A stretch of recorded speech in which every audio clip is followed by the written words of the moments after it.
listening to, I say you are listening to, you are absolutely listening to the George Espinlove Show, coming to you live from the Funny Farm. Now, with no further ado, here comes Georgie!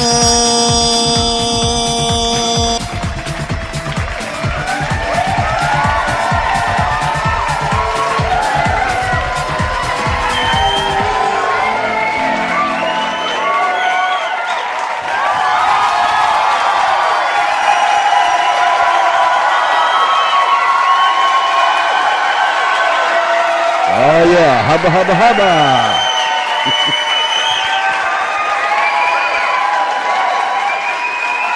Oh, boy, oh, boy, oh, boy, oh, boy. To all our friends down the street, around the corner, across this great nation, and around the world, I welcome you to the George Espinlove Show, coming to you live from none other than the Funny Farm in a place called Our World. We have no idea where our world is. We just live here. We want you to come in. We want you to sit down. We've got a guest tonight that's going to put a smile on your face. And maybe, just maybe, if you loosen up, let your hair down, you'll even laugh out loud. I sure hope so. And we're going to bring him on in just a second. We want you to email us, georgece@comcast.net. That is georgece@comcast.net. Excuse me, still fighting this cold, but I'm winning. Little by little, I'm winning. I hope your day went well, and we want to bring you some excitement. We want you to have fun. Here's our goal. First of all, we want to put a smile on your face. Even if it's for a few seconds, we want you to smile. And laugh out loud. That'll be acceptable too. The other thing we want to do is just make you as crazy as the rest of us here. And if we can accomplish 1 out of 2, we'll be happy. But if we can put a smile on your face and make you just as crazy as the rest of us, we have done abundantly above and beyond anything that we ever expected.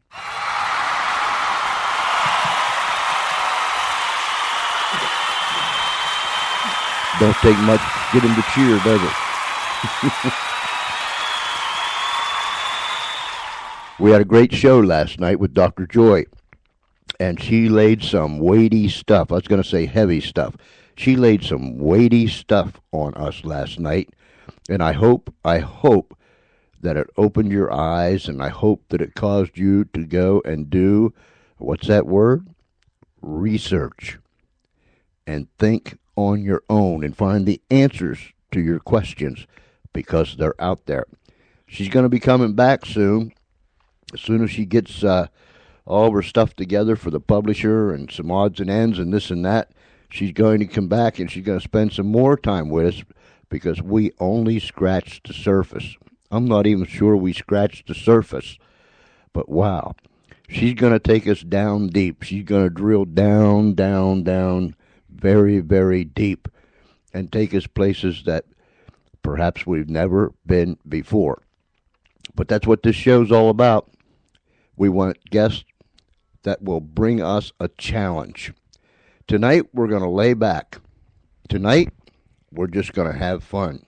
Of course, we always have fun here, don't we? Before I bring our guest on, Charlie's hooking them all up here. Charlie, why you do this to me? Before I bring them on here, I got a weather report for our area all the way from Derby, Ireland. Well, just a few minutes ago. I did, yeah. And I have been told that we are going to be under a winter storm advisory from tomorrow morning until tomorrow night. I had no idea. And he also said that there's a storm brewing outside right now. Isn't that amazing? All the way from Derby, Ireland, I get a weather report for our area. With no further ado, as Charlie always says, we're going to bring Mr. Jim Melis on, and let's have fun. Jim, welcome to the George Espinlove Show. Hey, how are you? I'm fine. How are you? Okay, pleasure to be here. I was just telling our audience, I just got a weather report for our area from a friend who lives in Derby, Ireland. And he told me that there's a storm brewing in our area, and tomorrow we're going to be under a winter storm advisory from tomorrow morning to tomorrow night. Isn't modern technology neat? A guy in Ireland told you that. Yeah, a guy all the way in Ireland tells me that. Wow, that's great. Like, we had snow this morning, but it kind of went away by this afternoon. Like, we woke up to snow this morning here in New York City. I think I might get up with Jonathan. That's his name, Jonathan, and see if he wants to do a weather report for us here on the show each and every night, all the way from Ireland, because his weather report was quite thorough. I must say that. Yeah, it might be better than ours. Like, they haven't been getting it right here at all. Like, they didn't mention snow at all to us yesterday. And it was sunny one day, and they thought it was going to be like 2 degrees, and it was sunny and beautiful like 3 days ago. Hey, Jim, how would you like to have a job like that, where you could be 50% wrong or 50% right and still keep your job? Yeah, that'd be amazing. I mean, at most jobs, you'd be fired on the first day. But weathermen, you could be wrong like all the time, and it's not your fault. The graph told me, you can be wrong consistently all the time. It has nothing to do with anything. And I think it's just how pretty your legs are, and I think that's how long you keep your job there. It has to be. Al Roker's, I don't know what his legs are like, but even he has to get skinnier and all that stuff, right? You're exactly right. Yeah, and it must be working for Al because he's been around a long time. Yeah. But yeah, I think you gotta just be cute when you're pointing to the things and the clouds and all that stuff. But yeah, here in New York, it's tough to pick. But I was down in Florida, and over there, it's kind of like the same weather every day. And it's going to rain like all summer long. It's like it's going to rain for like 8 seconds, and the rest of the day will be hot and muggy. That's sort of their temperature, the way they do it. And your percentage is very high for getting it right. Yeah, if you look, that's the weekly forecast, Monday through Sunday, every day. But New York, it's tough. Like, it could be beautiful one day and freezing the next there. Tell us a little bit about yourself, your background, so on and so forth. Oh, yeah. Believe it or not, I used to be a finance guy for about 22 years. I was in the finance world. I was in banks, the controller at different banks, and then I moved up to CFO at a few different businesses. And the last one, for about 7 years, I was a CFO at a college, and it was for actors and actresses. I was the only non-actor. I was the ugliest guy in the building. Everybody looked like Brad Pitt or Angelina Jolie, and I look a little. I don't know if your audience can look it up or something, but I look a little bit like Scottie Pippen. He was like the ugliest basketball player. He played alongside Michael Jordan, but I was a lot less coordinated than he was there. But yeah, so one day I was at a party, and it was about 13 years ago. I was at a party, and some comedy guy was like, you know what, you're the way you tell stories is funny. You should do stand-up. And I wasn't even trying to be funny. I was just telling a story, and I said, thank you, I guess. I think I was telling a story about my 10-year-old nephew. I was taking him to a Yankee game, and I was saying how expensive the prices, hot dogs and cotton candy were.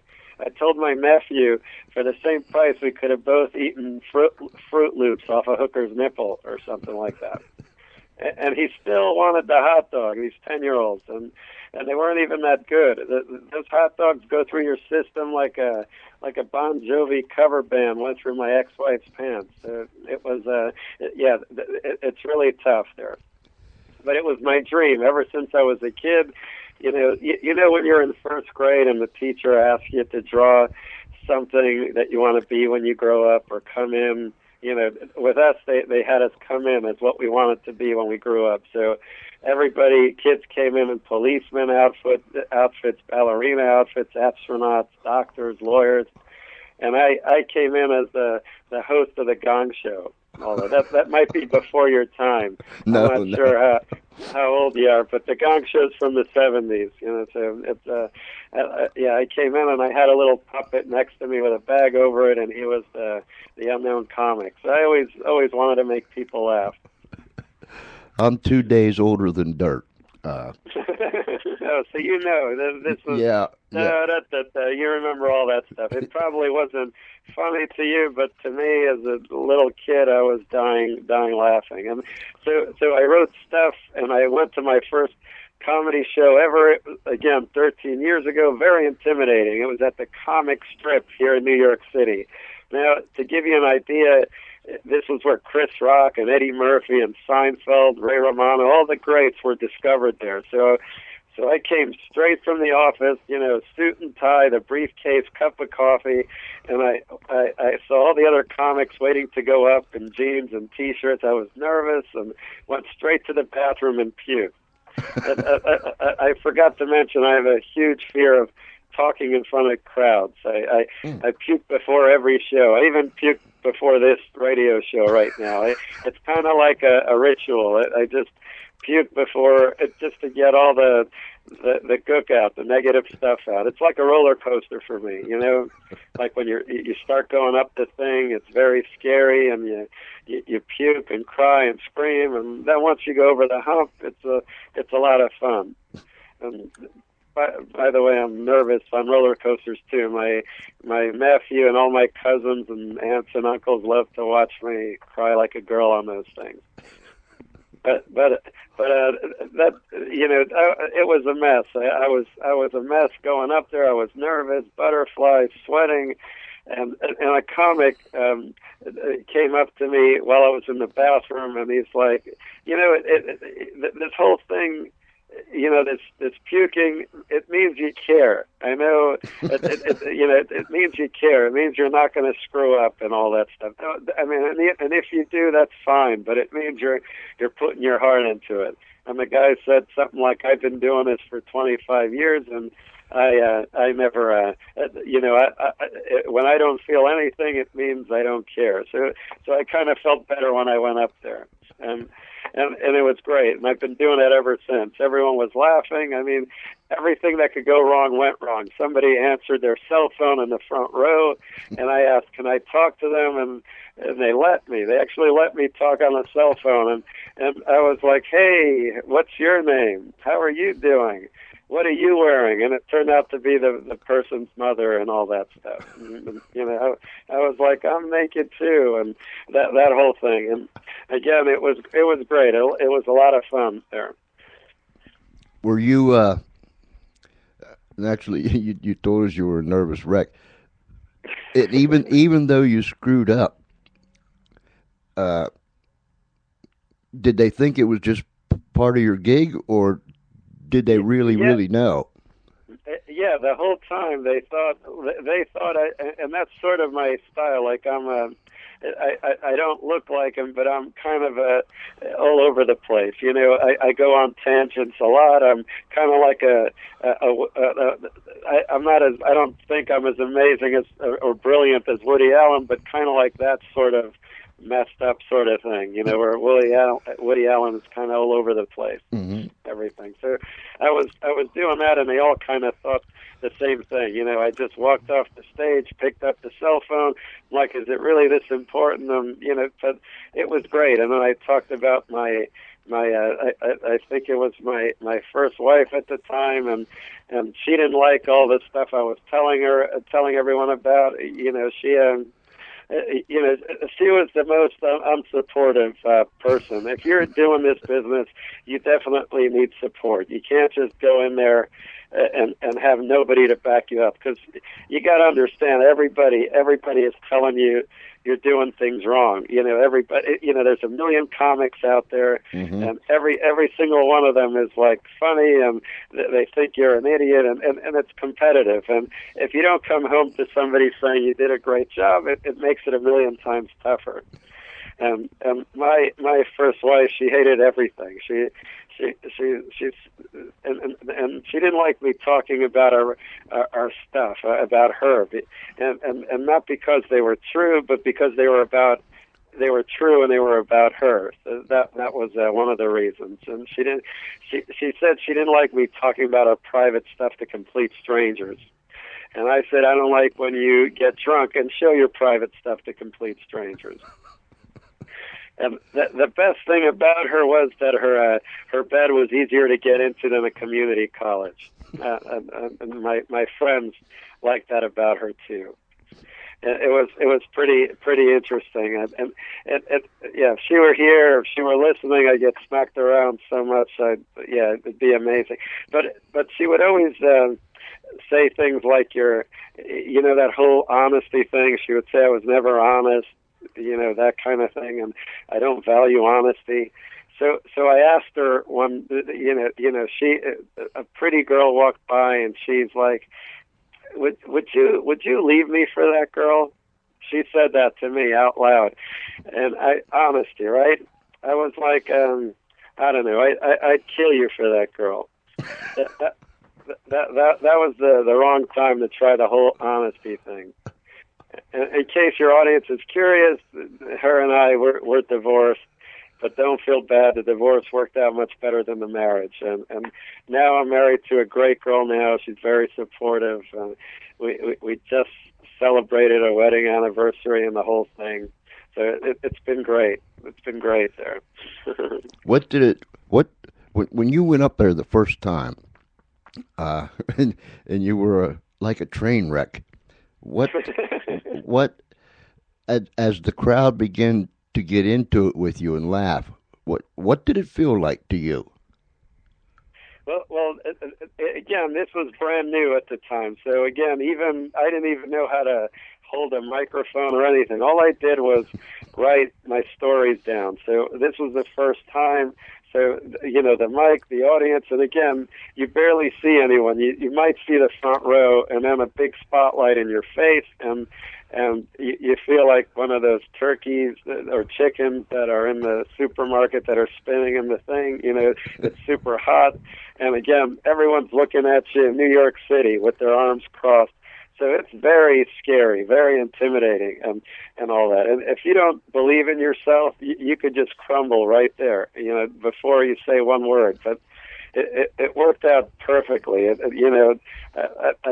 think my first words were something like, "How's everyone doing?" And they all yelled, "Great." And I said, "I'm good too. I just took a nice big poop and I feel great." Something like that. And they laughed. That was a serious thing, but they laughed. That wasn't supposed to be funny, and so that felt a million times better. And then when they understand you, they understand your problems and your family, and they understand. They understand because they laugh. It's not like you're going to get a review in a newspaper a week later or something like that. You know instantly that somebody understood you or didn't very quickly. All that stuff.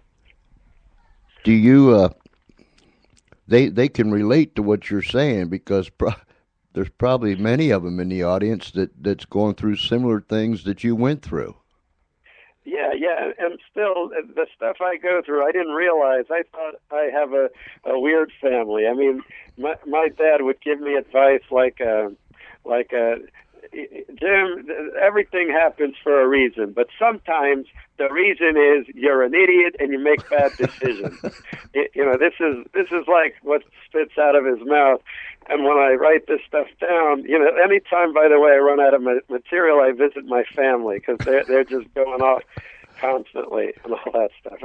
This last this last Christmas, I was with my wife's family. They were so nice to each other. It was my first Christmas with no yelling or screaming. It was so peaceful and sweet, and it just didn't feel right. It didn't seem natural. It was weird to me. My family is Greek, and they love to argue about anything. They'll fight right in front of me, right over how fat my head is, right there. They don't care. They feel they're doing you a service to tell you you're ugly to your face. They don't want you to make the mistake of going through life that you might be handsome or beautiful. You might run the risk of growing up to be well-adjusted or something. And this head that I have, your viewers can't see it, but this head, if you look at the pictures, has been the same size since I was 2 years old. And the only reason I know this is because my mom's been telling me ever since I was a little kid. You said you came from a large, dysfunctional Greek family in Harlem, New York, and you talk about your first day, even the first day in the world was a Greek tragedy. Tell us about the day you was born. Oh yeah, that one. Like the manager seems to think that should be on my bio and all that. I'm like, that's my first day. That's not like my life. And he's like, well, that's good enough. They get the picture. So and this was me just talking to him. He was like, so basically, when I was born, it was in a hospital, and in those days, the dad sat outside, and he didn't cut the cord and do all the things they do now. So my father goes to the window, where in the nursery where they see all the babies in the boxes. Mm-hmm. So he looked in the box marked Melis, that's my last name. He looks in the box and he sees a black baby in there. And he was fuming. He was screaming. But I'm white, my mom's white, my dad's white, and all their parents are white. So he was fuming. He was angry, and he was expecting a baby with a big nose and at least one extra limb because, my parents are cousins. They were like sixth cousins getting married. So the Greeks do that. They do arranged marriages. And so my father was shocked to find like a cute black baby boy with a different big body part that looked like an extra limb. So my father was angry that the baby didn't look anything like him, so he started yelling at my mom for having an affair, and he's I'm going to divorce you. And my mom finally convinced him that she's been faithful, so he started yelling at her mother for getting around too much and being unfaithful. He figured one of her indiscretion must have laid dormant for a generation and then popped out with me. And finally the yelling and screaming, went on for a few hours, and then I kind of they found me. I was behind the box marked Melis, and they saw me with the big nose and one eyebrow, and they're like, "Yep, that's him. He's ours." And everybody lived happily ever after. Does your parents or you speak Greek? Oh yeah. Believe it or not, like I learned Greek. I was born in New York City, grew up mostly in Jersey, and I'm back in New York City now. But for the most part, I was born to Greek parents, and so the first words were Greek. I learned Greek before English. I didn't learn English till I went to school, and when I was 3 years old, they stuck me in kindergarten. And I don't know if you know how kindergarten works, but you have to be 5 to be in kindergarten. They stuck me in at 3, figuring they could get me out of the house early, and my dad wanted also like somebody brilliant, so he figured if I went to school early, so I got left back a few times in kindergarten there. But yeah, so I learned English around 3 years old. But yeah, I was born to Greek parents there. So when you were at home, when everyone was in the home, Greek was the language that you spoke. Yeah, and again, that's you did everything in Greek. You mm-hmm. spoke in Greek. You prayed in Greek because I don't know if you know this. God only speaks Greek. He wrote the Bible in Greek. You can only pray. He won't understand you if you pray in English. So it was that they kind of drilled it into our head. And you know how most people have gone to Catholic school or something like that with the nuns? I went to Greek school, which is kind of like Catholic school, only instead of nuns smacking you around. We had priests smacking us around. That was the only difference. It was here in Manhattan. I went to school, up until about sixth grade, something like that there. When the first time you went on stage, you were still working in the financial world, right? Oh yeah, you can't just like one day, especially when you're older and you have a family, you can't just one day become a comedian. You gotta have, almost every comedian has a second job or something like that, and most of them fizzle out because it takes so long to get going. You don't even, you could be the funniest guy in the world, but you have a million people ahead of you in line, that kind of thing. So you need to do things. So I've been the finance guy the whole time I was doing comedy until maybe a few years ago. I stopped and I kind of did it on a consulting basis there. So, and I do comedy a lot more. In fact, recently I did I just came back from New Year's Eve. I did a show at one of these retirement communities in Florida. That was fun. There was 850 people, and half of them could barely hear, and it was a lot of fun there. Yeah, I'll bet it was. And it was around the Miami area, so the other half spoke Spanish, and they thought I was a Republican because I had the tie on, and they were getting angry at, and I didn't even say a word, so it was a lot of fun convincing them all these things. I was going to ask you if you do all your gigs in New York, but that answered my question. Well, most of them I do in New York because you get to work on your material, and again, even you don't get paid a lot in doing them in New York, but you can fine tune your stuff, because I tell stories, and I don't know if they're funny to people because these are real to me, like you might have seen that movie, My Fat Greek Wedding. Like I didn't laugh at all because that's normal to me, all that stuff.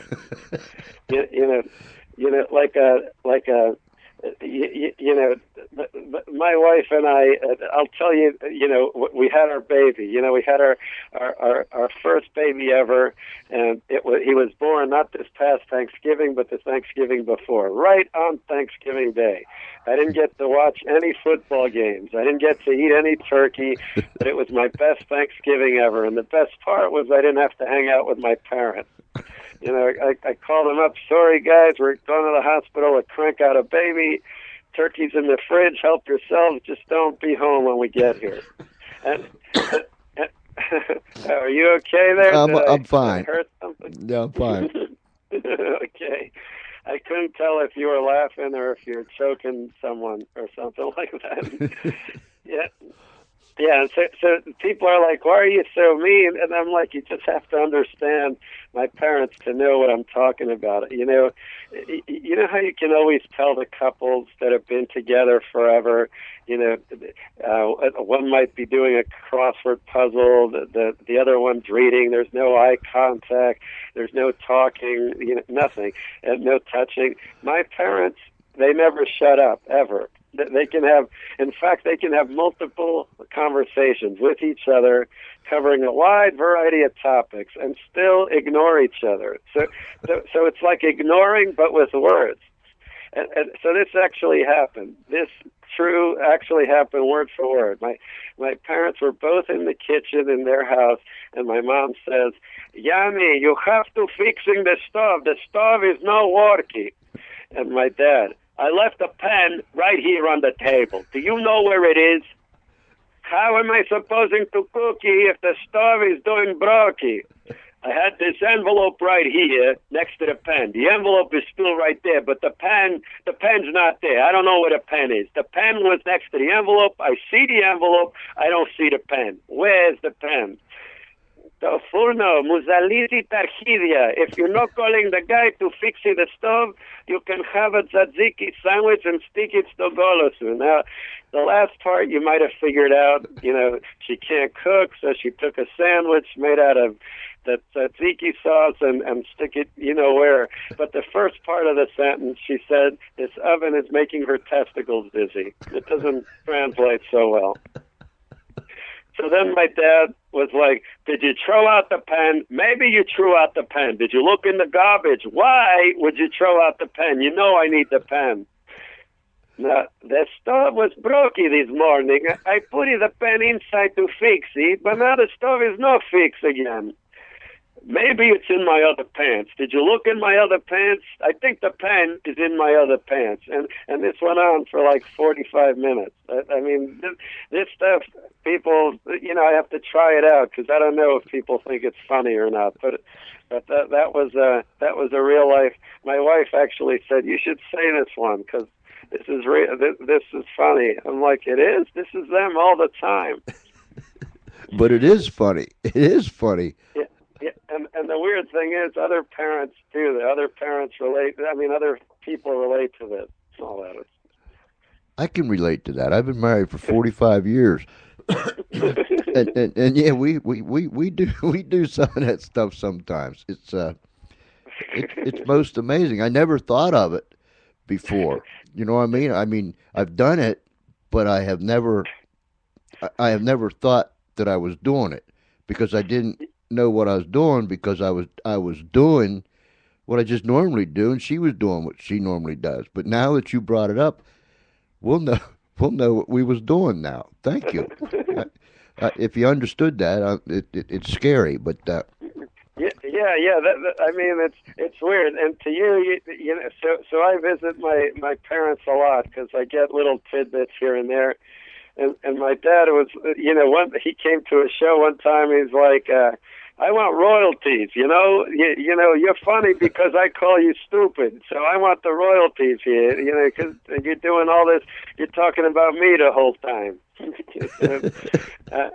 And my mom will come up to me in front of all the comics backstage and say something like, I don't talk like this, Jim. I don't know where you get this stuff. It's very funny, but it's not true. And the other comics are like, yeah, Jim, I don't know what you're talking about. She doesn't talk like that at all. And throw me under the bus there. Do you have any brothers or sisters? Yeah, I have a little brother. He's about 3 years younger than me, and all that stuff. And he's I'm the black sheep in the family, and he's the favorite and all that because I kind of didn't follow all the Greek rules and customs and things like that.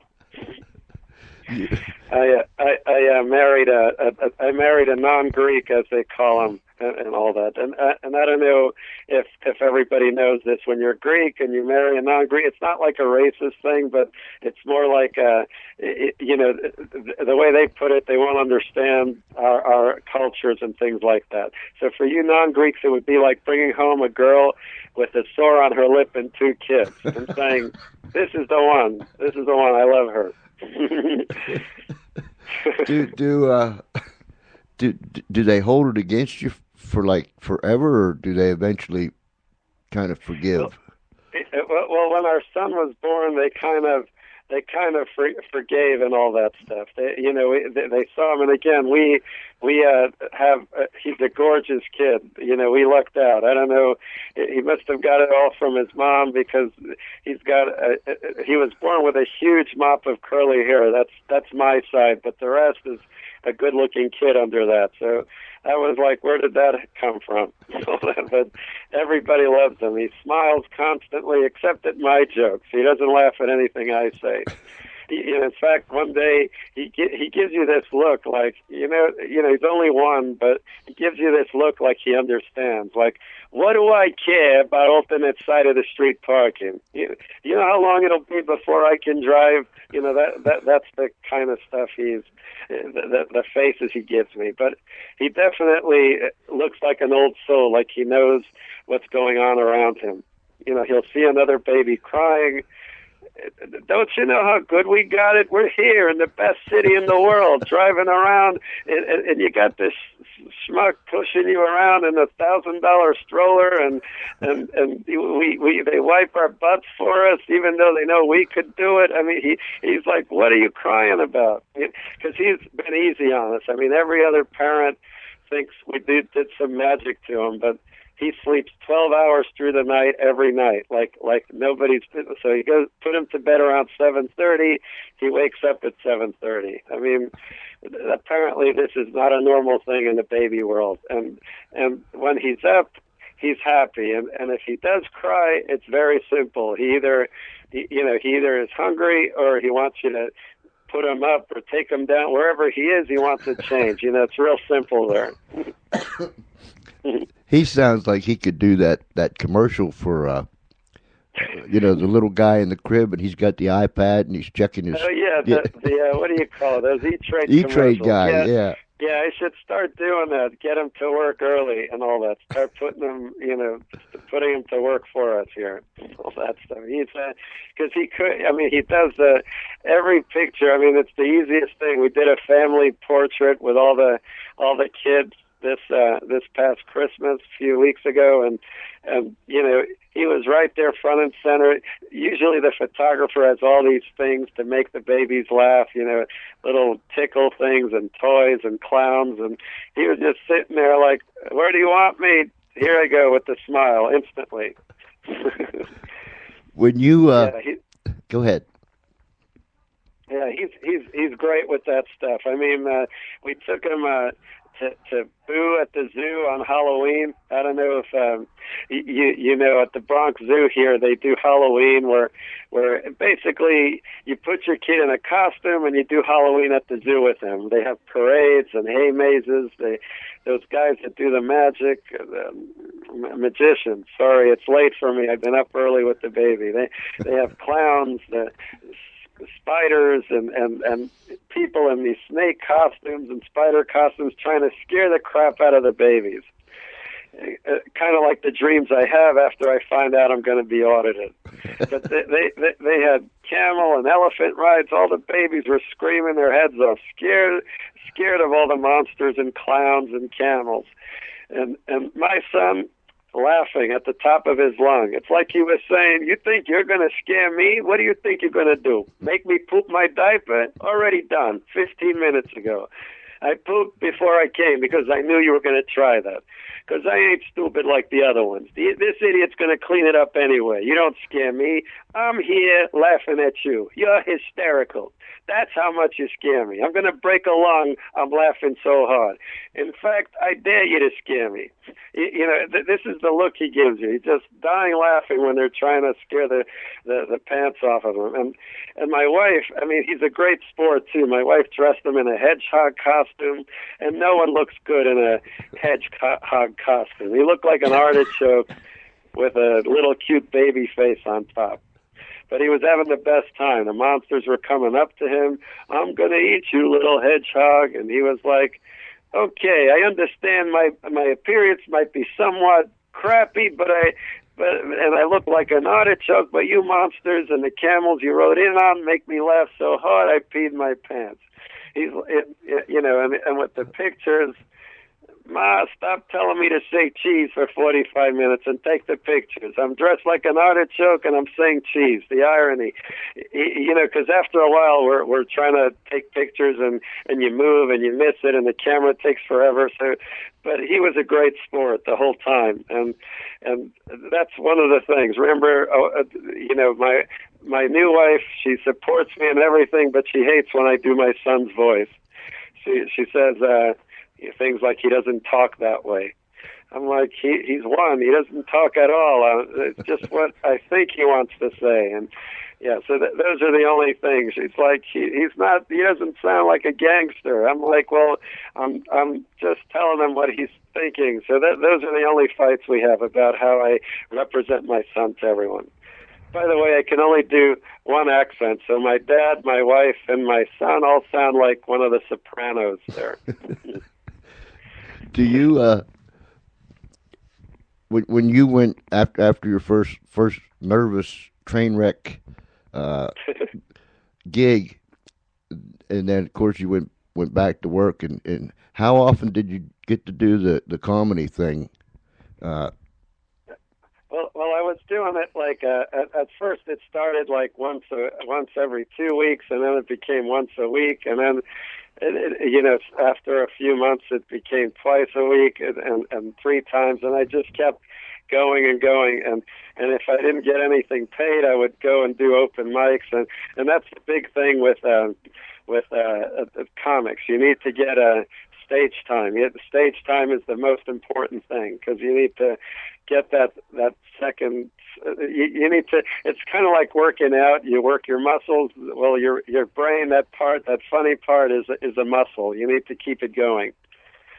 Like the comics that stopped doing it found it very difficult to get back into it. Kind of like Eddie Murphy. He became a movie star, and then he never went back because it's very tough to do it. And even Jay Leno says he does it so he doesn't forget. So after his TV show, he goes and does comedy. He still does comedy. Yeah.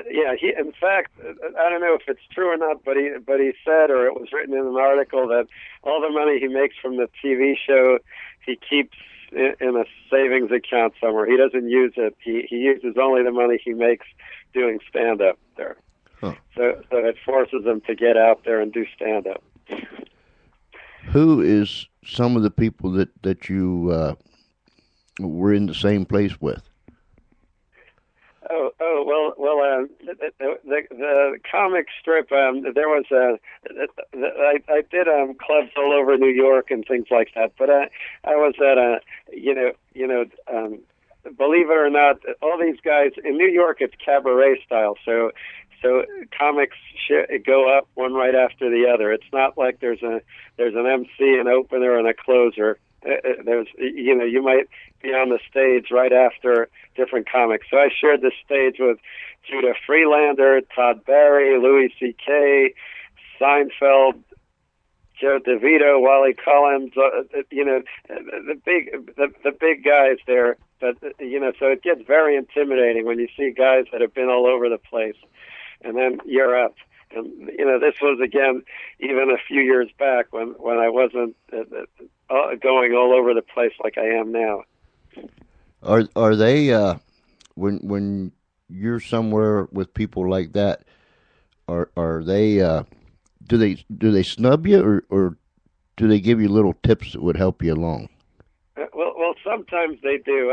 Sometimes they give you tips, but sometimes because they're famous, they're in and they're out. They do their 20 minutes or 15 minutes. They come in quietly so no one sees them and leave quietly so no one sees them. Uh-huh. So, but yeah, while you're waiting your turn, you sit at the bar and you kind of talking to them. I'm usually trying to find a breath mint because I just puked, and I kind of don't go near them and all that.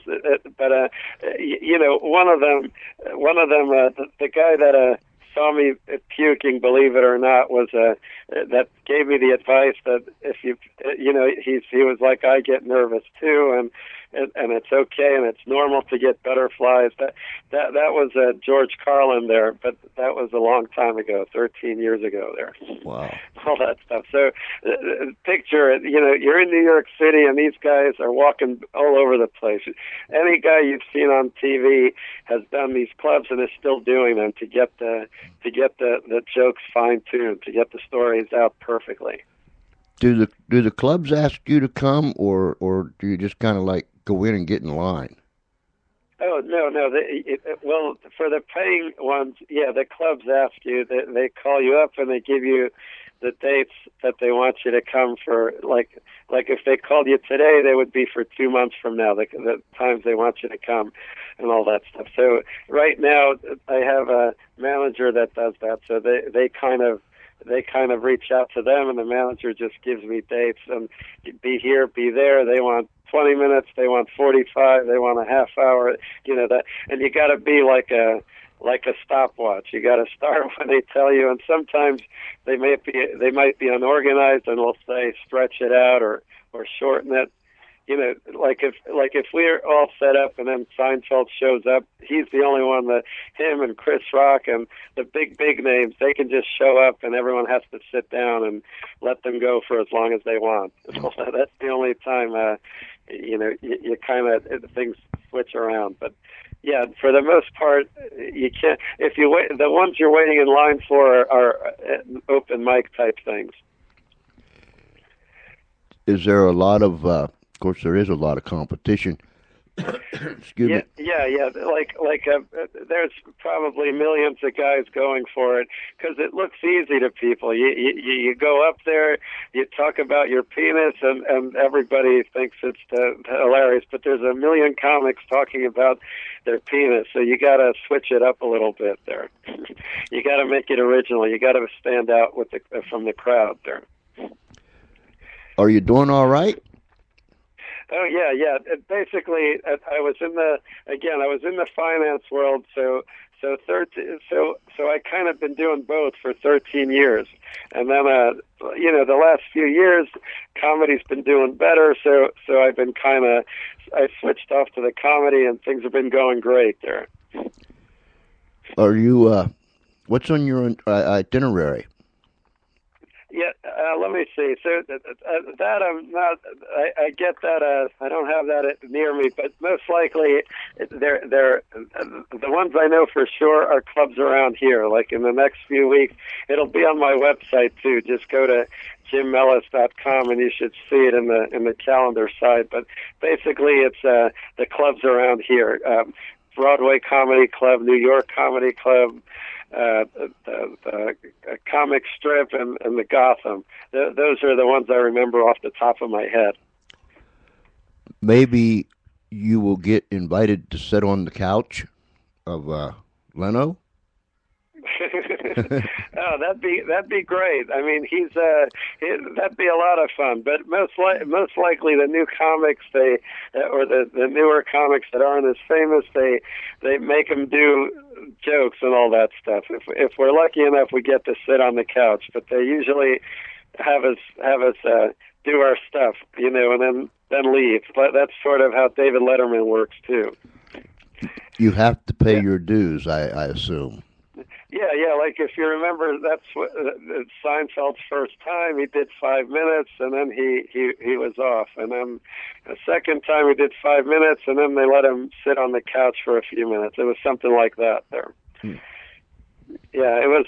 It's great there. The only tough thing you said, am I doing okay? The only tough thing is, when you're at home, like I work from home a lot because, I write the stuff here, and my wife also works from home. So on top of always, it gets very interesting with a 1-year-old in the house. On top of always having to work with puke on your shirt and poop in your hair, you got to always be on your toes. You can't just leave the baby on the floor to play with himself because he might grab a toaster and take a bath with it and kill himself. Right. And that'll only bring child services back again, and there's only so many times you could tell the same lady he fell down the stairs, especially when you're in a New York City apartment and you have no stairs.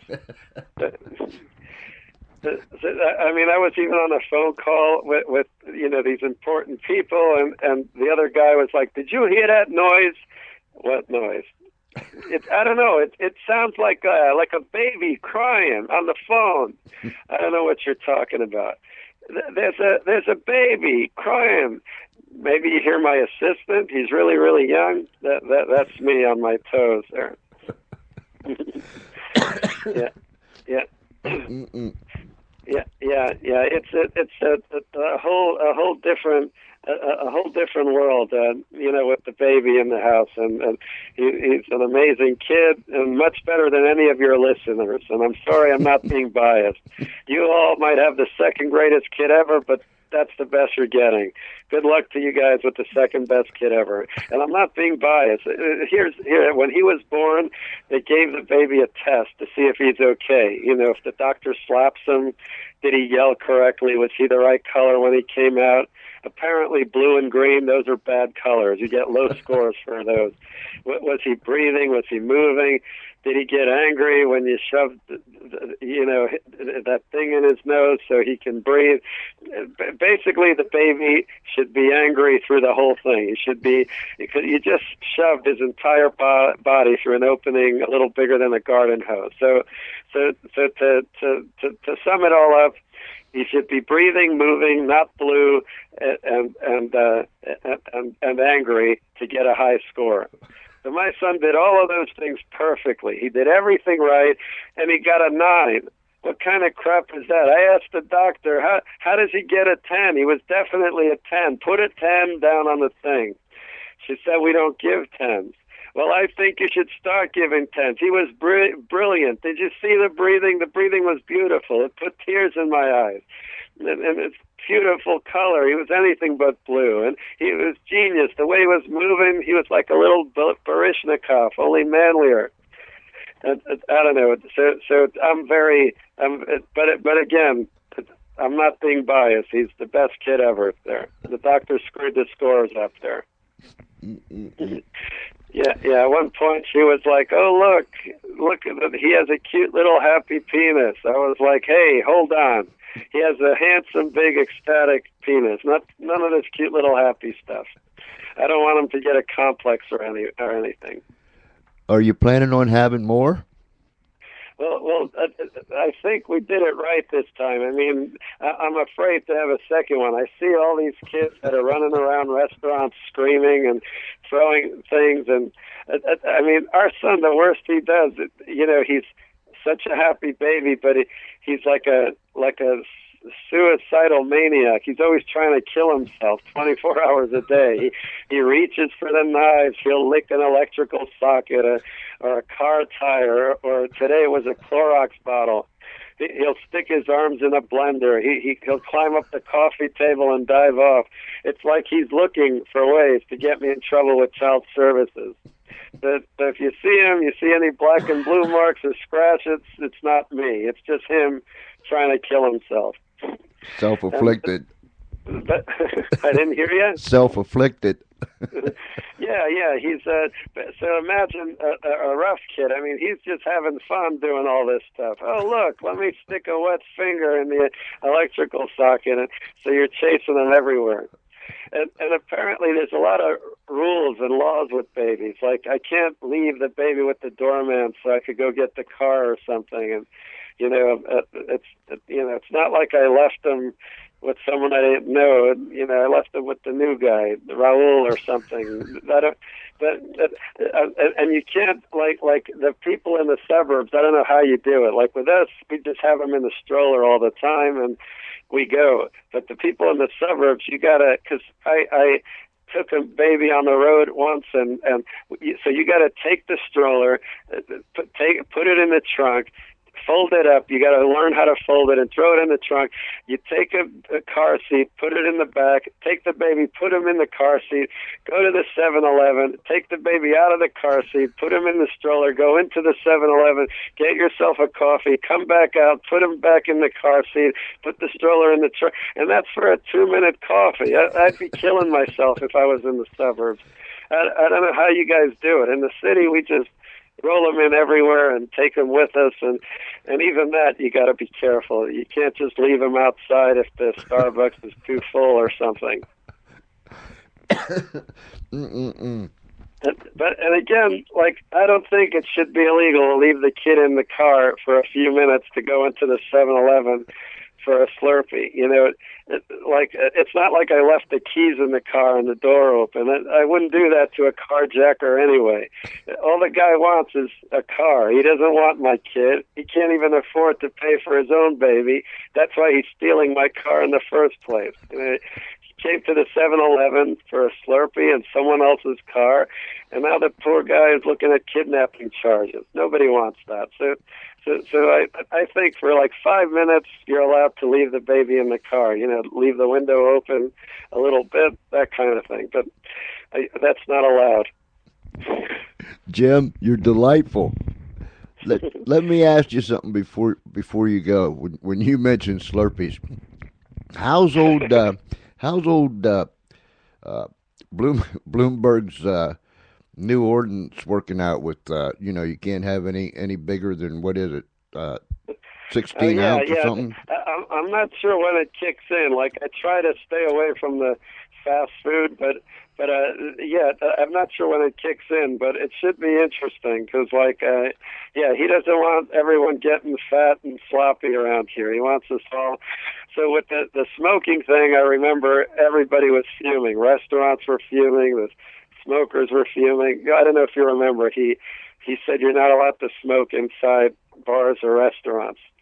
So that went, that had about a year with people angry. But when it happened, everyone was like, "This is cool. We don't smell like smoke when we leave a restaurant or a bar. We don't, we don't have to throw out our clothes or send them to the dry cleaner." But this one's going to be different because, this is not something that's.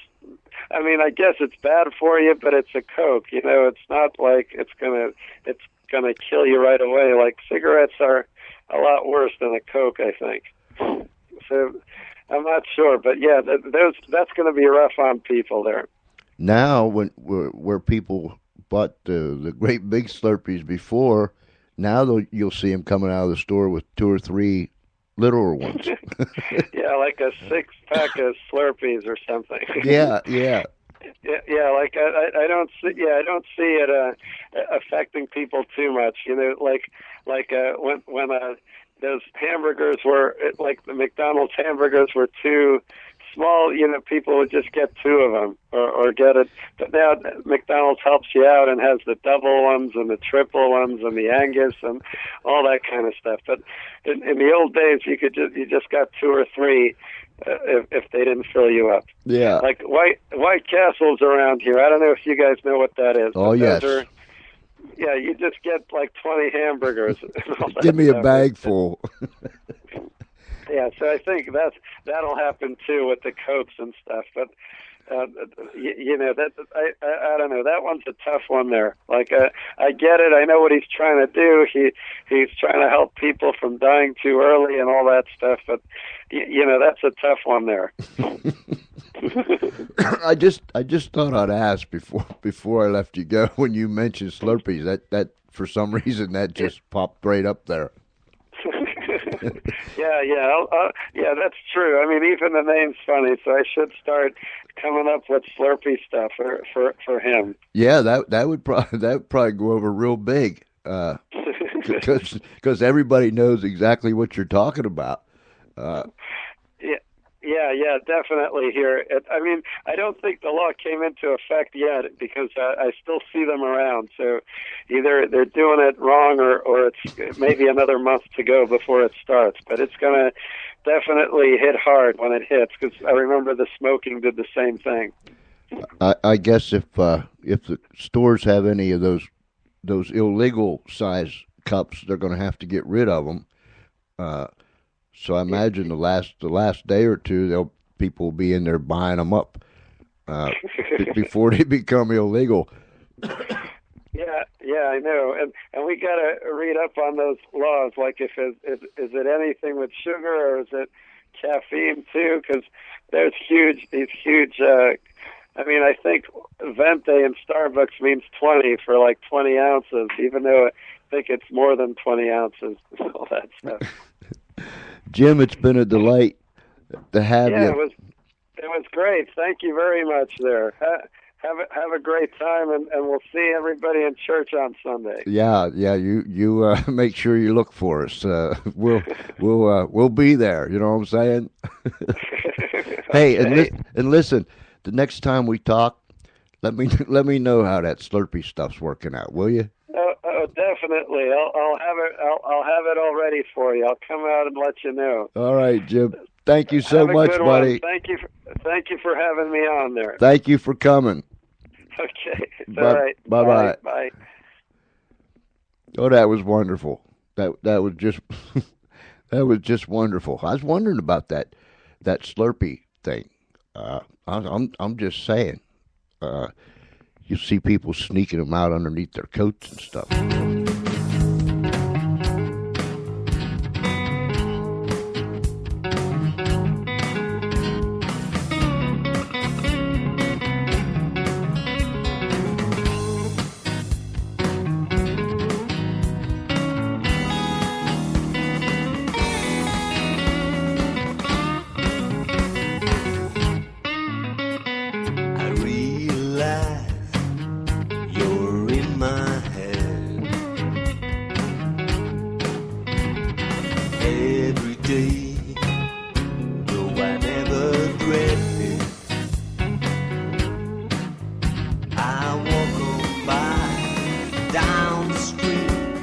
My mind's a blank, though I feel your heat, baby.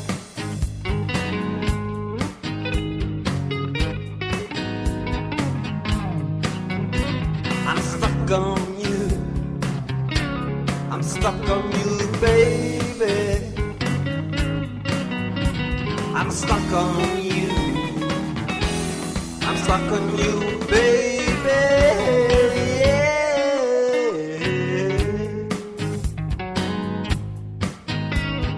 Beautiful horizon in front of my eyes. Thoughts of you come raining by.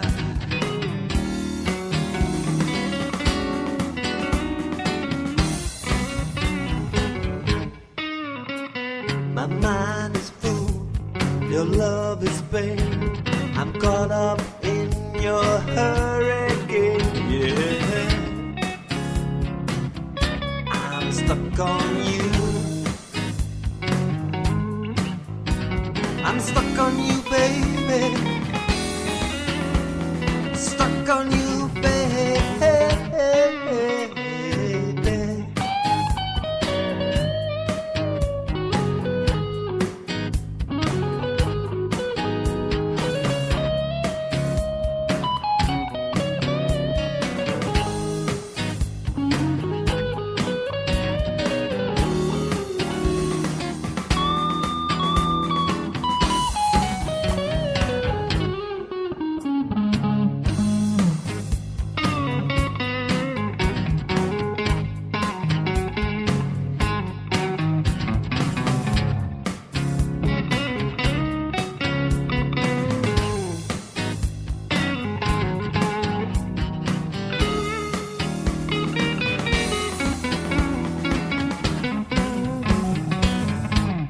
Stuck on you. I'm stuck on you. I'm stuck on you, baby. I'm stuck on you. I realize you're in my hand every day. I'm stuck on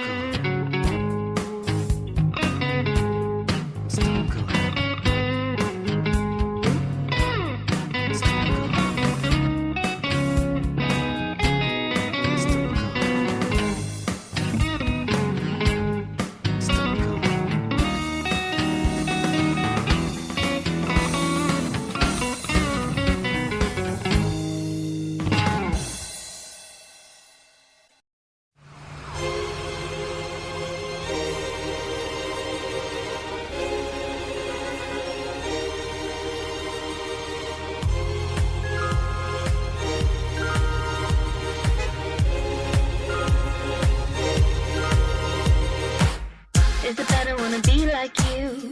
Do all the things that you do. You do. Is it that I wanna read your thoughts? Pretend you're Kerouac and we'll get lost inside my mind. Over and over and over and over again. Someone help me. Stop the traffic in my head.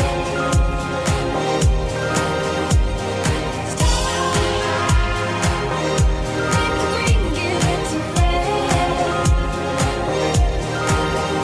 There's a symbol and a hum, a symbol and a drum. It's obsession.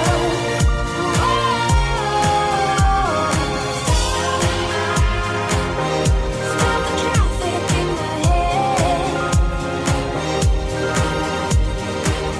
Is it bad I wanna drink you in? Salty sweet with every single sip. You burn my lips. Is it bad I wanna write your name 1,000 times on everything I own? Over and over and over and over again. Someone help me. Stop the traffic in my head.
What an ending to a song.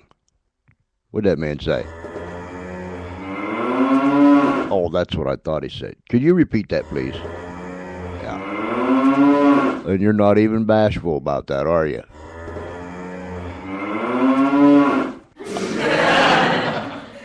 I think he's saying no. That's what I think he's saying. I'm just saying. Are you saying no? He said no. Oh, Hespenlob, stop it. Hey, my friend Lou Balls is in the chat room, and he informed me. Let me see. Let me find it. Bleep, bleep, bleep, bleep, bleep, bleep. Hold on there with me.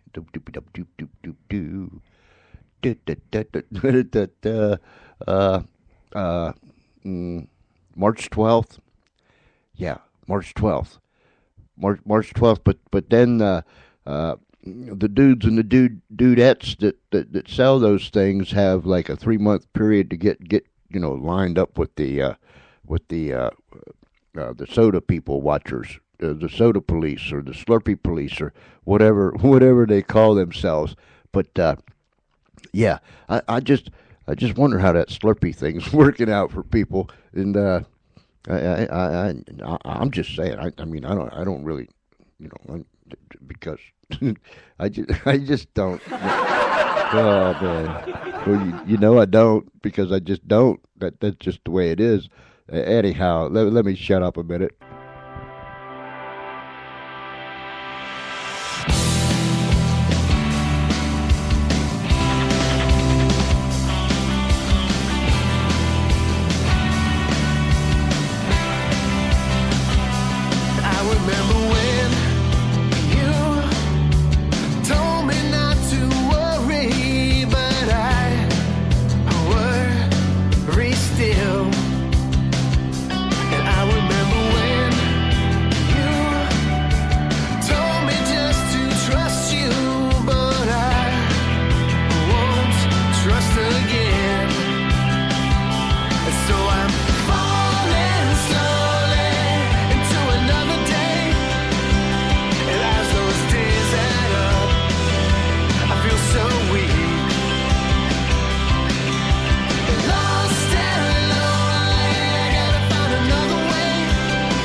wonder where we went wrong, and if we should try again, but I don't know where to start. I wonder if we try again, will things be different this time, or would I break my bruised heart?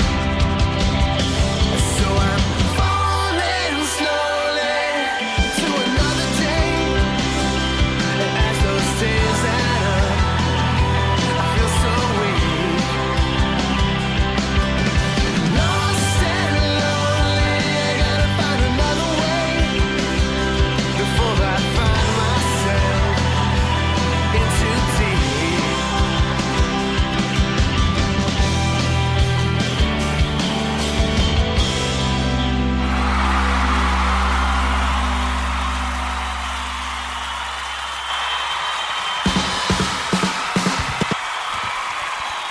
Falling Slowly by 9 Times Blue. Hey, listen, to all our friends down the street, around the corner, across this great nation, and around the world, you're listening to the George Espinlaub Show, coming to you live from the Funny Farm in a place called Our World. We have no mailbox, but we do, hear me, we do, I repeat, we do, we do have an email address, georgece@comcast.net, georgece@comcast.net. Thank you for the emails that we've been receiving. Excuse me. We answer every single one of them, regardless of where it comes from.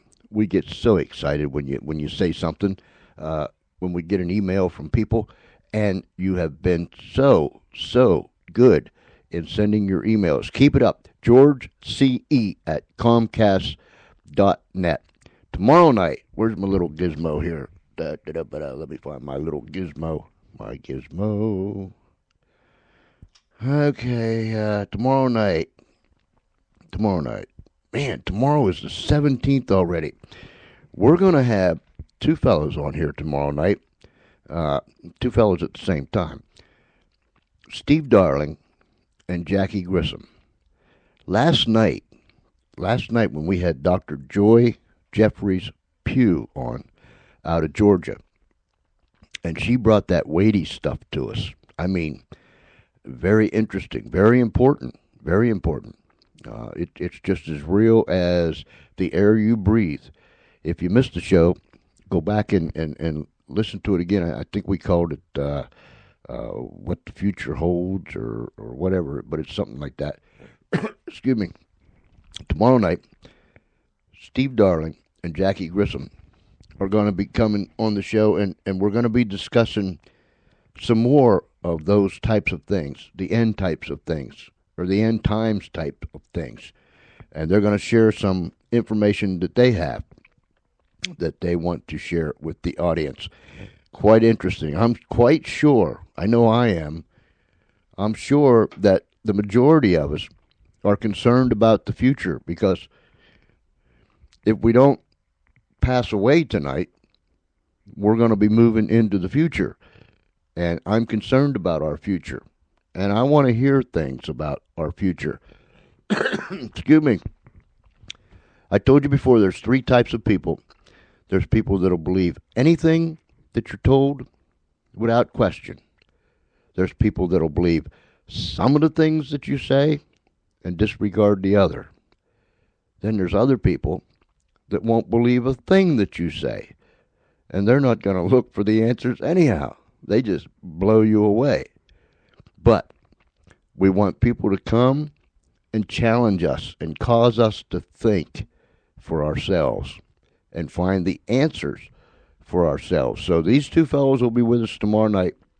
They'll be taking us into the future about some of the things that are happening in our government. And my, oh my, we need to open our eyes and our ears, because there are some scary things that are taking place. And that's just all there is to it.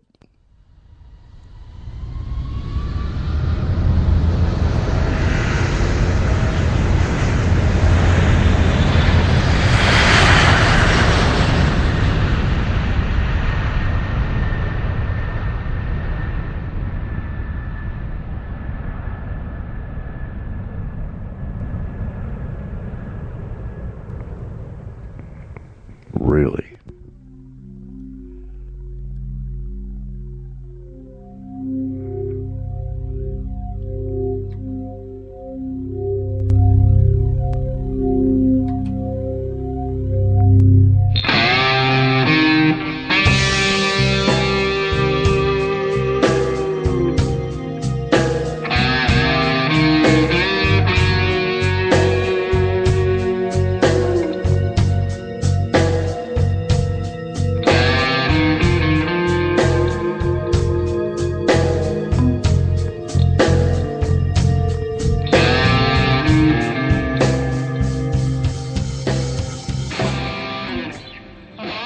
You gotta bear with me because I've got to hear my blues. You know what I'm saying? So look, Turn out the light. This is what Espinlov does. I'm serious as a heart attack. Turn out the light. Kick back. Put your sunglasses on. And let the music get in you and you get in the music. You'll find that you just might like it.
Isn't that a long one? I'm telling you, with the lights out, kick back, and your sunglasses on, you can listen to that and groove and move.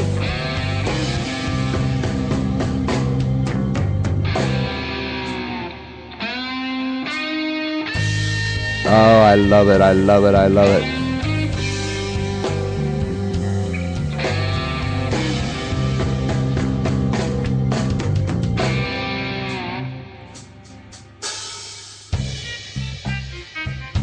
Oh, yeah.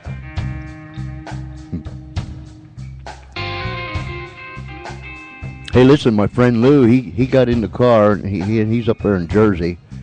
And you know, you can't text and drive at the same time. That's what we got here in Delaware. You can't do that, you know. But he said he's still listening. And you can too. You can listen to any Spreaker broadcast that you want to. And there's thousands of them. You can listen to it on your iPhone, on your Droid system, on your iPad. Oh, there's 6 different ways from last Sunday you can listen to the show. And, you know, if you got one of them doodads, you can plug it right into the power source of your automobile and listen to it through the speakers. And I mean, it's amazing. If you have an iPhone, an Apple product, just go to the App Store and download the Spreaker app, Spreaker, the Spreaker app.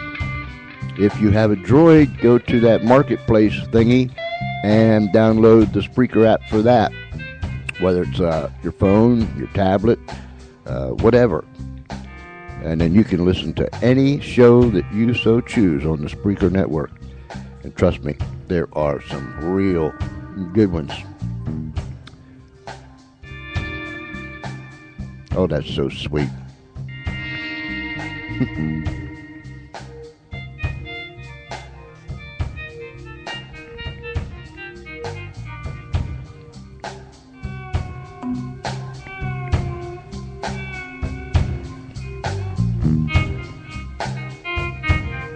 Oh, yeah. All right, I'm going to turn the lights on. I won't take my sunglasses off. You know what I'm saying? But I'll turn the lights. I'll turn the lights back on here in the sound booth, so you can we can continue on. Man, that's good.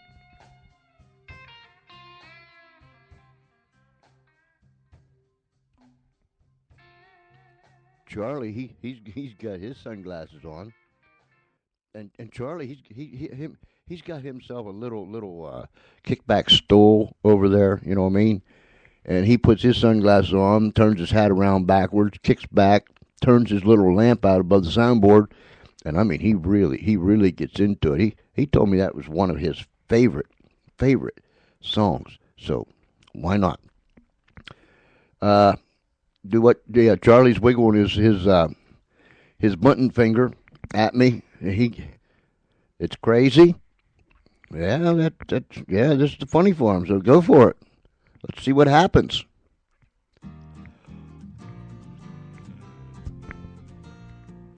Be the gorilla my dreams. I would go ape over you. In our fine pajamas, I'd feed you bananas. Monkey see, monkey do. Wouldn't you be the gorilla my dreams? Don't make a monkey of me. Swinging's our activity, free or in captivity. Be the gorilla my dreams. We've all got our place, it's your branch or mine. Of all of my mates, I know you'd be the prime. You'd be my primate, be the gorilla my dreams. I would go ape over you. In our fine pajamas, I'd feed you bananas. Monkey see, monkey do. Wouldn't you be the gorilla my dreams? Don't make a monkey of me. Swinging's our activity, free or in captivity. Be the gorilla my dreams. When you fed me grub, our lub couldn't wait. I told all the jungle that you're chimply great. Chimply fantastic, be the gorilla my dreams. I would go ape over you. In our fine pajamas, I'd feed you bananas. Monkey see, monkey do. Wouldn't you be the gorilla my dreams? Don't make a monkey of me. Swinging's our activity, free or in captivity. Be the gorilla my dreams. Wow, that's pretty cool, Charlie. The gorilla song, yeah. Harvey requested that. Well, I got you. That's natural. That's just the way it is. Harvey being a primate, and Hey, Lou said, listen. This is what he said. So cool to listening to the internet radio in the car. So see, it's so cool, and you can listen to the show as you go down the road and around the corner or wherever you're going. I can't wait. Lou and I are going to get together. Excuse me, man, oh man. Lou and I are going to get together soon, and we're going to kind of meet in the middle. And when we get together, maybe we'll Of course, we're going to go get us something to eat. That's for sure. And maybe we can do a show. We'll do a mobile show right where we're at, regardless of where it's at, because you can do that stuff nowadays. With the technology we got, and we'll do that. We'll do that. Do what? Yeah. Okay. All right. Yeah. I got you. Yeah. Okay. You didn't know who I was talking to, did you? Well, I was talking to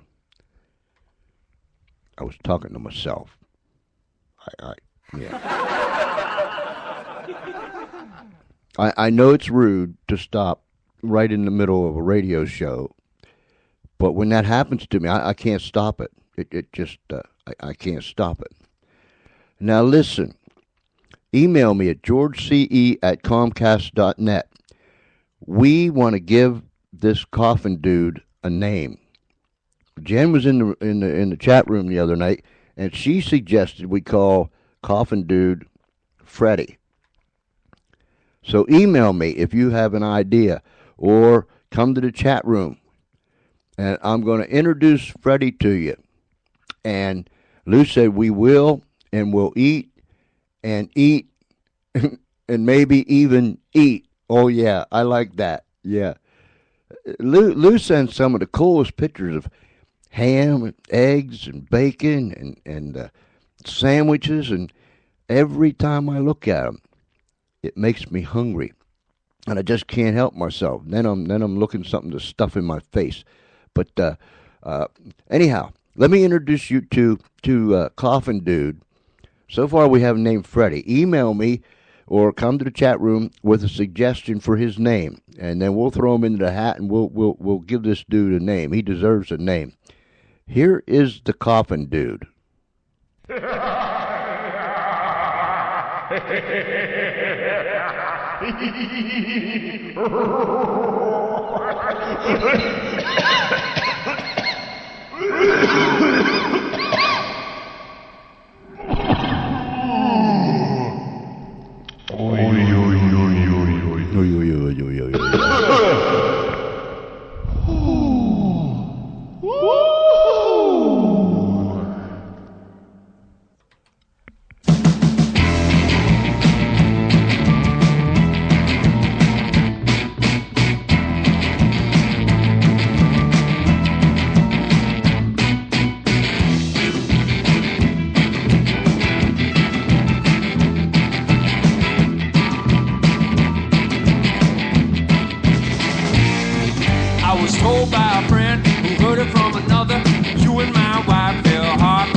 tell.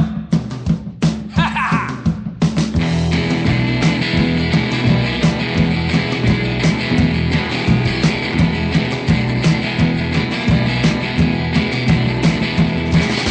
Your Cadillac convertible, submergible, and burnable. It's variable and pushable too. It's your obsession, your number one position. So I know how to make you blue.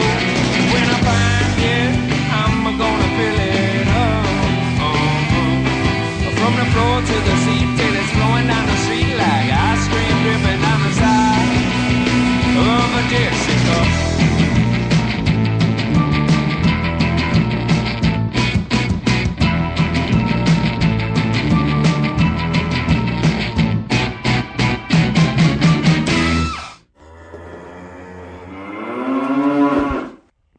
There's that. Get the shovel. Get the shovel. Somebody get the shovel. Okay. All right. Hey, our friend Jen is in the chat room. Lou and Jen is in the chat room, and we have Freddie. Freddie is Jen's suggestion for Coffin Dude. Who's Coffin Dude?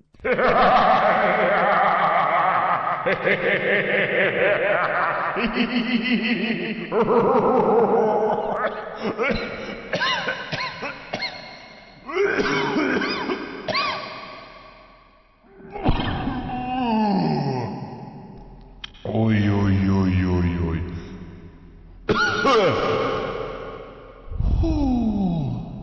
Woo-hoo.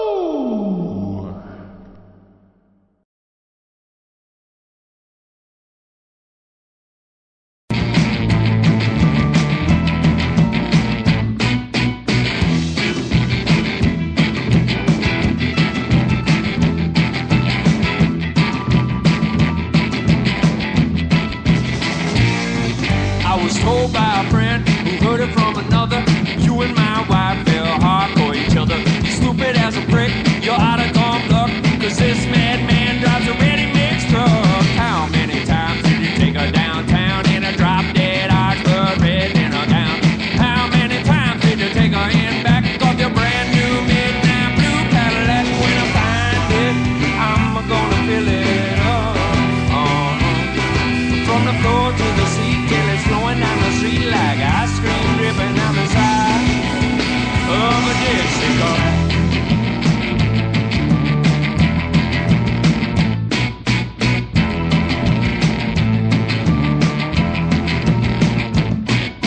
I know that your pocket on second and main, but lunch it's gonna be as heavy as a train. My Mac's overloaded with a special made mix, a fast set soup for suckers and pricks. Gonna fill it up for the town to see the heartache and pain that you caused to me. I bet they're gonna come from miles around to see a Cadillac frame making love to the ground. When I find it, I'm gonna fill it up. From the floor to the seat till it's flowing down the street like ice cream dripping down the side of a Dixie cup.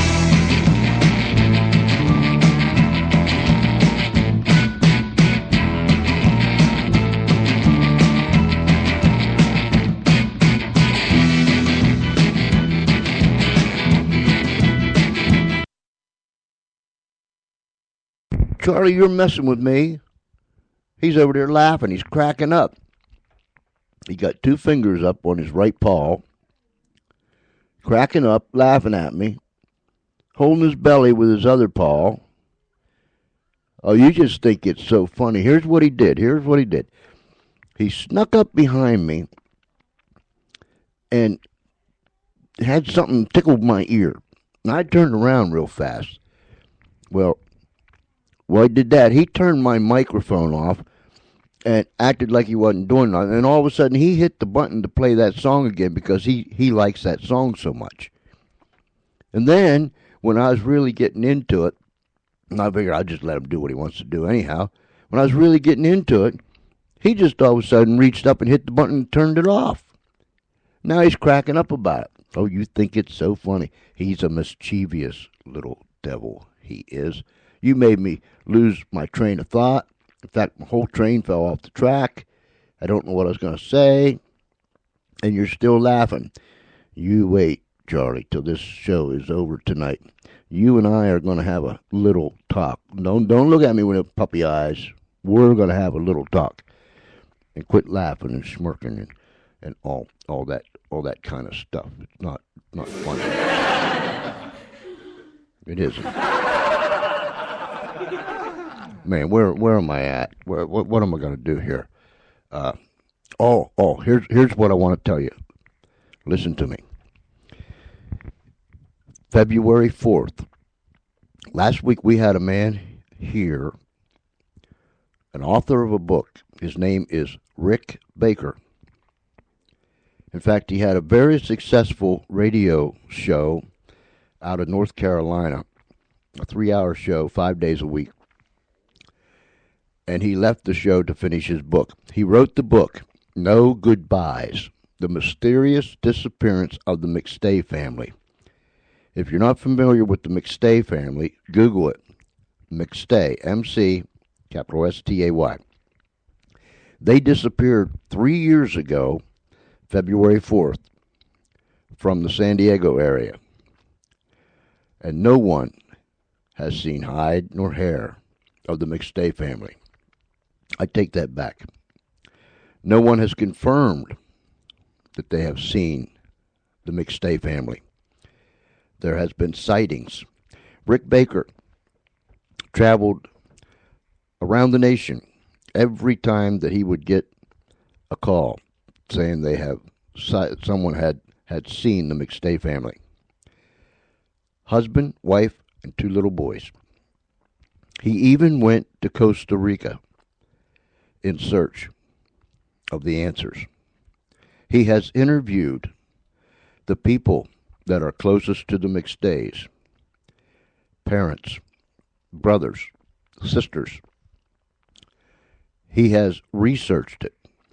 Other people have brought him vital pieces of information. But the McStays have not been found yet. Are they buried in a shallow grave somewhere in Southern California? Are they in Mexico? Are they in South America somewhere? Where are they? He wrote the book, No Goodbyes, The Mysterious Disappearance of the McStay Family. It'll be out on February 4th. Make sure you get it. Hard copy, Kindle form, Barnes & Noble, and you can go to Rick's page, his website, rickbaker.com. Rick Baker Show, rickbakershow.com, rickbakershow.com. And there he keeps a blog and gives you updates of what's happening, so on and so forth. But his book will be released on February 4th. No Goodbyes, The Mysterious Disappearance of the McStay Family. It is intriguing. He's been to the house that they left. He has talked to multiple individuals. So get the book. No Goodbyes, The Mysterious Disappearance of the McStay Family. It comes out February 4th. I just wanted to throw that out there to you because it is indeed quite intriguing. And I'm so glad that he was with us. And he'll keep us posted. He's got a blog there that he keeps up to date with any new vital information that he comes across. And he keeps it updated all the time. So go to rickbakershow.com. It's intriguing. We are just about ready to launch another segment of our show, and it'll be called Name, Rank, and Serial Number. Things are just about all put together. We'll announce when we're going to kick it off, when we're going to launch it. It's all about the veterans, men and women that wear the uniform, men and women that have worn the uniform. We are going to pay tribute and honor to our veterans. Second World War veterans, Korean, Vietnam, the Gulf Wars, Afghanistan, Iraq. Any man or woman that has served in our United States Armed Forces, we are going to honor on that show, name, rank, and serial number. And it's almost completed. It's almost put together. And soon we will announce when we're going to launch it. And I'm just so excited about it. And I hope you will too. We want to thank our guest one more time that was here tonight. Jim Melis out of New York City, a stand-up comedian. Pretty fun guy when you sit down and listen to him and just let him talk. We want to thank him. He brought a smile to my face. I hope he brought one to yours. I hope he even made you laugh out loud a couple times, because God only knows we need a few laughs nowadays in this country. But here's what I want you to do. I want you to tell a friend, tell a neighbor, tell your in-laws, your outlaws, your brothers and sisters, somebody in your family or everybody in your family, complete strangers. Just tell them. Just tell them. Just walk up and tell them. Listen to the George Espinlove Show, Monday through Friday, 6:30 p.m. Eastern Daylight Time on Spreaker.com. Some of them will get it. Some of them won't. Some of them will look at you strange. Some of them. Hey, before I go tonight, did you read about the guy? Where was it? Was it in Chicago? I don't know exactly where it was. I can't remember. The guy that got arrested for giving people wedgies. Did you? Yeah, he did. He was outside, and people would come out. And people would come out from wherever they was, and he would just walk up and he would give them a wedgie. And some of them went along with it and thought it was funny. Other people, they didn't quite like what dude was doing. You know what I'm saying? So they arrested him for battery. But yeah, he was giving out wedgies free of charge. And you know, and on the interview with the policeman, he said, "Now everybody don't want to have a wedgie." Well, you think, you know, but you just picture yourself walking out of a theater or a restaurant or a store of some kind, and you know you're minding your own business and you're thinking about what you're thinking about, and you're going to where you want to go, and all of a sudden somebody walks up, and I mean, they said he was giving hard wedgies, and man, I mean. It's wonder nobody punched him in the nose, you know, because some of them, if you've ever had a hard wedgie, them puppies hurt sometimes. But yeah, Espinlove, get off of it, man. You're just you're not right. I of course I know that, but anyhow, I thought I'd throw that wedgie thing in there. Look it up, because yeah, it's true. This dude was arrested for giving wedgies. I just think everybody should get a wedgie every now and then. Not a real hard wedgie. You know, he was given hard wedgies. But man, I'm just saying. Hey, Espinlove. Hey, listen, ladies and gentlemen.